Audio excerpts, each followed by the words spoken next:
Assalamualaikum warahmatullahi wabarakatuh. Perkenalkan, nama saya Farnesa Nabila Nurul Izayatna dari kelas MI2F, nomor absen 2. Saya akan mempresentasikan perhitungan biaya proyek.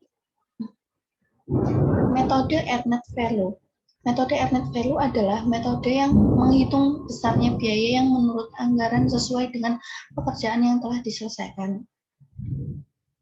Metode Earned sendiri dibagi menjadi 3, yaitu Earned Value, Actual Cost, dan Planned Value. Earned Value disebut juga BCWP, Budget Cost of Work Performed. EF ini dapat dihitung berdasarkan akumulasi dari pekerjaan-pekerjaan yang telah diselesaikan. Actual Cost disebut juga dengan ACWP atau Actual Cost of Work Performed. AC dapat berupa kumulatif hingga periode perhitungan kinerja atau jumlah biaya pengeluaran dalam waktu tertentu. Ketiga, Planned Value atau PV disebut juga dengan BGWS, Budget Cost of Work Schedule. PF dapat dihitung dari akumulasi anggaran biaya yang direncanakan untuk pekerjaan dalam periode tertentu. Analisa varian. Analisa varian dibagi menjadi 2, yaitu schedule variance dan cost variance. Schedule variance atau CV adalah hasil pengurangan dari earned value dengan planned value. Hasil dari schedule variance ini menunjukkan tentang pelaksanaan pekerjaan proyek, harga CV sama dengan 0. Ketika proyek sudah selesai karena semua planned value telah dihasilkan. Kedua, cost variance atau CV adalah hasil pengurangan antara earned value EF dengan actual cost. Nilai cost variance pada akhir proyek akan berbeda antara BAC, budget at cost, dan AC, actual cost, yang dikeluarkan atau dipergunakan. Analisa indeks performansi dibagi menjadi 2, yaitu pertama Schedule Performance Index atau SPI, kedua Cost Performance Index atau CPI. Yang pertama, Schedule Performance Index adalah faktor efisiensi kinerja dalam menyelesaikan pekerjaan dapat diperlihatkan oleh perbandingan antara nilai pekerjaan yang secara fisik telah diselesaikan dengan rencana pengeluaran biaya yang dikeluarkan berdasarkan rencana pekerjaan, yang dimana SPI sama dengan 1, proyek tepat waktu. SPI lebih dari 1 adalah proyek lebih cepat. SPI kurang dari 1, proyek terlambat.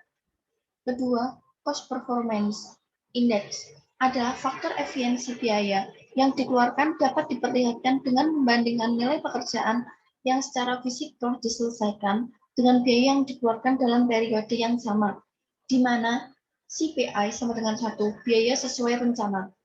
CPI lebih dari 1, biaya lebih kecil atau hemat. CPI kurang dari 1, biaya lebih besar atau boros.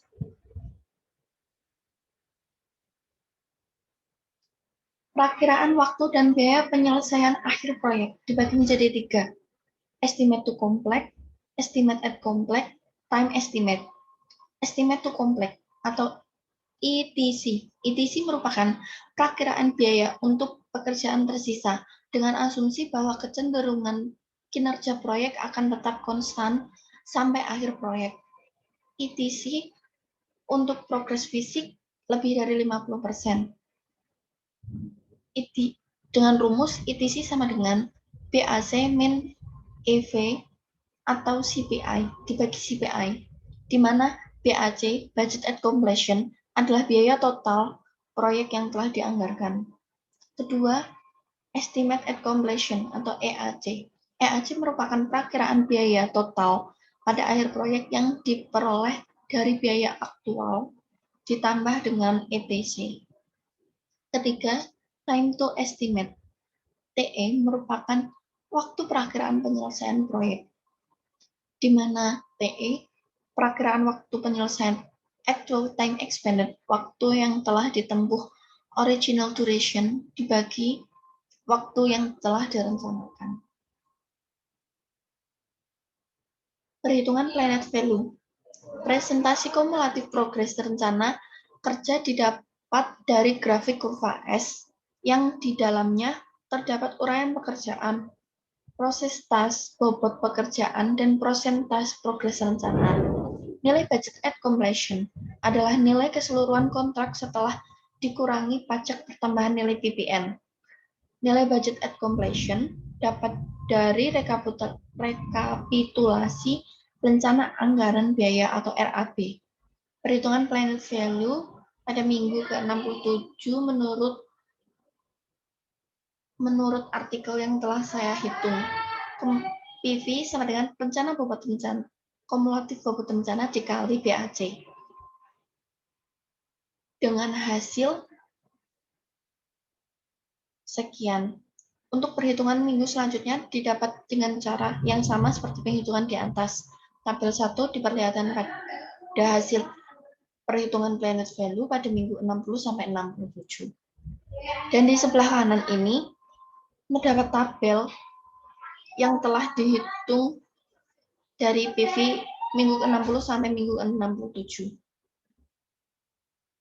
Kedua, perhitungan earned value atau EF. Earned value dapat dihitung dengan cara mengalihkan prosentase kumulatif progres realisasi dengan jumlah rencana anggaran biaya pada suatu pekerjaan. Prosentase kumulatif progres realisasi didapat dari laporan progres setiap minggunya. Nilai budget at completion adalah nilai keseluruhan kontrak setelah dikurang pajak pertambahan nilai PPN. Perhitungan EF minggu ke-67 sebagai berikut.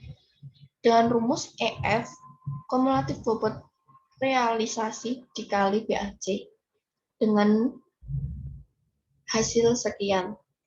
Untuk perhitungan minggu selanjutnya dapat dilakukan dengan cara yang sama seperti perhitungan di atas.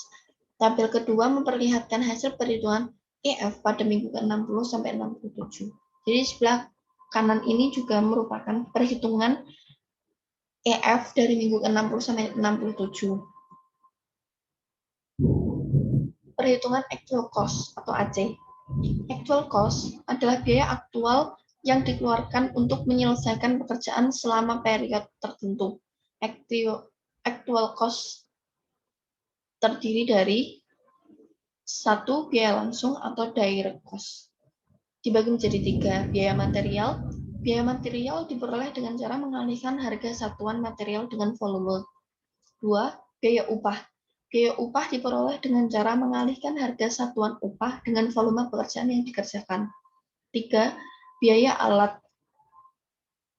Biaya alat diperoleh dari bagian peralatan dengan cara menjumlahkan biaya alat-alat yang dibeli dan biaya sewa alat. Yang kedua, ada biaya tidak langsung atau indirect cost. Biaya tidak langsung ini diperoleh dari bagian keuangan proyek. Selanjutnya ada perhitungan cost variance atau CV. Perhitungan cost variance pada minggu ke-67 sebagai berikut. Dengan rumus CV, earned value EF dikurangi actual cost AC dengan hasil sebagai berikut. Nilai positif cost variance menunjukkan biaya yang dikeluarkan lebih rendah dari anggaran rencana. Untuk perhitungan minggu selanjutnya dapat dilakukan seperti perhitungan di atas.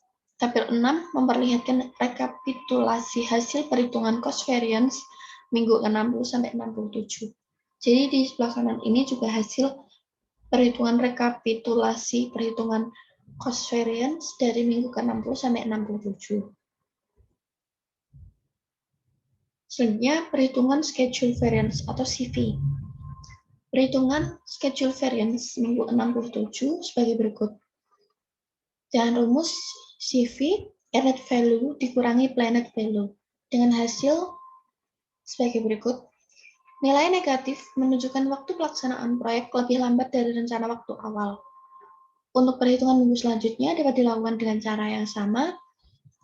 Dengan tabel 7 memperlihatkan hasil rekapitulasi hasil perhitungan schedule variance minggu 60 sampai 67. Jadi sebelah kanan ini juga ada tabel hasil rekapitulasi perhitungan schedule variance dari minggu 60 sampai 67 dan hasilnya sama minus semua. Selanjutnya perhitungan Schedule Performance Index atau SPI. Perhitungan Schedule Performance Index minggu 63 sebagai berikut. SPI dengan rumus Earned Value dibagi Planned Value dengan hasil 0,838. Nilai SPI kurang dari 1 menunjukkan bahwa waktu pelaksanaan terlambat dari jadwal yang direncanakan. Untuk perhitungan selanjutnya dilakukan dengan cara yang sama seperti perhitungan di atas. Selanjutnya ada perhitungan Cost Performance Index atau CPI. Perhitungan Cost Performance Index pada minggu ke-67 dengan rumus Earned Value dibagi Actual Cost dengan hasil akhir 1,424. Nilai CPI lebih besar dari 1, menunjukkan pengeluaran lebih kecil dari anggaran. Untuk perhitungan minggu selanjutnya dapat dilakukan dengan cara yang sama seperti perhitungan di atas. Tabel 8 ini memperlihatkan rekapitulasi hasil perhitungan nilai Cost Performance Index dan Schedule Performance Index pada minggu 60-67. Jadi pada tabel di kanan ini ada nilai CPI sama SPI.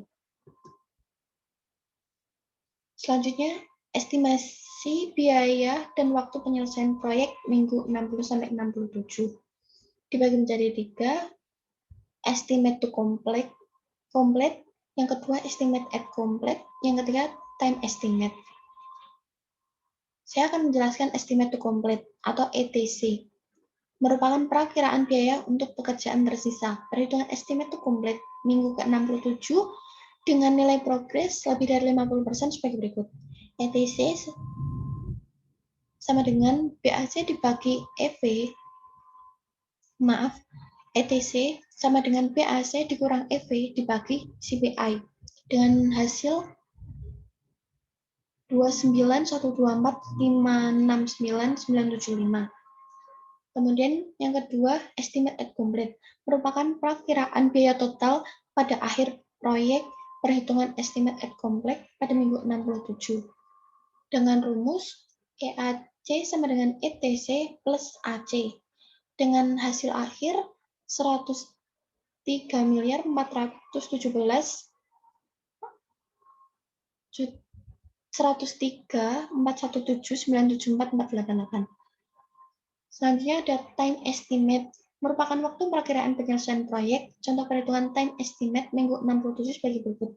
Dengan rumus TE sama dengan ATE ditambah OD dikurang dalam kurung ATE dikali SPI tutup kurung dibagi SPI dengan hasil 99 minggu. Kesimpulan dari saya, dari analisa proyek yang telah saya hitung, biaya proyek pada praktikum ini kesimpulannya adalah 1. Indeks kinerja jadwal proyek atau SPI pada peninjauan minggu 67 sebesar 0,838 menunjukkan bahwa proyek mengalami keterlambatan. Indeks kinerja biaya proyek atau CPI sebesar 1,424 menunjukkan biaya realisasi proyek lebih kecil dari yang dianggarkan sebelumnya. Yang kedua, apabila kondisi seperti ini, pada kesimpulan nomor 1, berlanjut sampai proyek selesai, maka estimasi waktu dan biaya penyelesaian proyek adalah 99 minggu dengan biaya 103.417.917.488 rupiah. Hasil tersebut menunjukkan proyek terlambat 16 minggu dari 83 minggu yang telah direncanakan. Yang ketiga, faktor-faktor penyebab keterlambatan adalah keterlambatan pemancangan awal proyek oleh pihak ketiga, kerusakan alat, perubahan gambar oleh konsultan, perencanaan, dan perubahan desain oleh owner. Sekian presentasi dari saya. Kurang lebihnya mohon maaf. Wassalamualaikum warahmatullahi wabarakatuh.